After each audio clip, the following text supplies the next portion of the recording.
Reflection that I promised I would share in this recording is sometimes we did when we were face to face in church itself. The news has been exciting with the liftoff into space of two astronauts, but the news has also been depressing as we watched George Floyd's life, breath pressed from him. That breath which the psalmist earlier in our service proclaimed is God's gift. The news has also been frightening as the riots have overtaken the message of the protesters, the looting and the burning. But we do have something yet to learn from the protests, and we need to ask what it is. And I will share with you how I learned.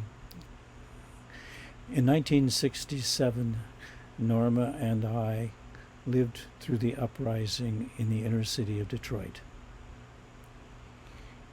We spent the first night of that uprising huddled upstairs in the parsonage way in the back, and I learned what it means. And the psalmist said, I wait for the Lord more than they that watch for the morning. We watched for the morning, and we're thankful when it came. That next day we took Norma out to Ann Arbor because she was due to deliver our son Joel, and her hospital was in the middle of the area of the uprising. So we wanted her to be safe and have an opportunity for a safe delivery if necessary. Well, she returned safely to us after a few days and things quieted down. And some days later, the pastors who worked together in what was called the Westside Lutheran Parish, the African American pastors went to a conference, and they came back and they said to us white pastors, we may ask you to leave. And I said, well, what would you do to replace us? And Pastor Perro said, don't even ask that question. To ask it assumes that we haven't thought of it. And he was right. That was some of my captivity to racism, the assumption that they would not have thought of that. I also, a few years before that, had read a book by Dr. Kenneth B. Clark. It was an excellent book called Dark Ghetto. And when I finished this great book, I noticed the dust cover for the first time on the inside, and Dr. Kenneth B. Clark's was black. And I was surprised. I was surprised because the unconscious assumption was that an African American would write a book that good. That is some of my captivity to racism. Captivity limits us.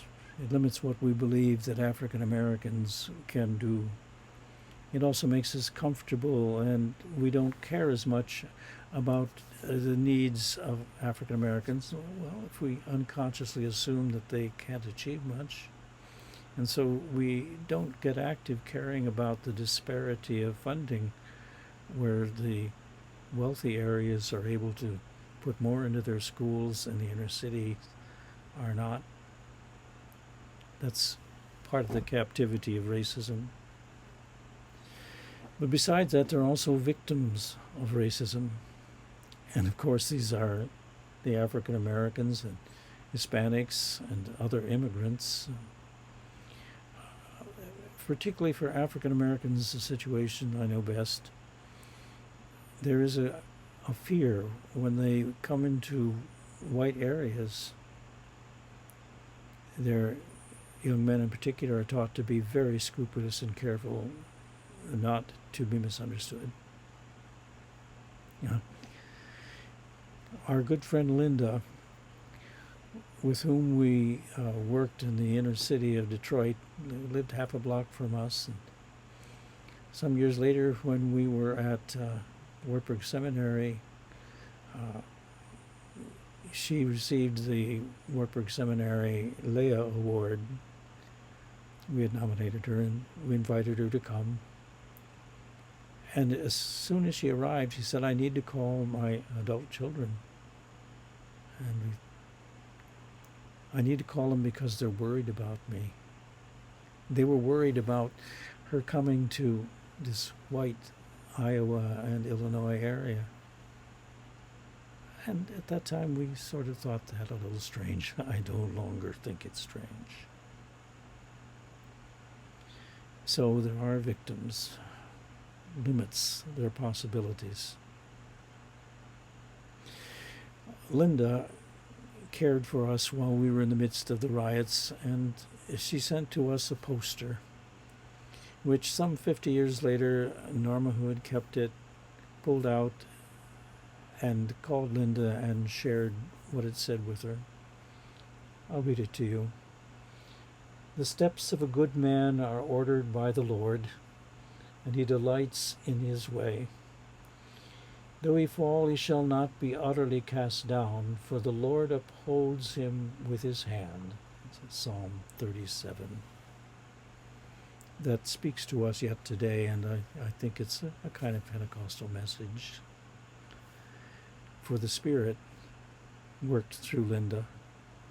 The Spirit still works through the community of God to nurture and sustain us. And so we can learn and act for justice, even as our baptismal commitment says that we will work for justice in the world. Thank you for letting me share.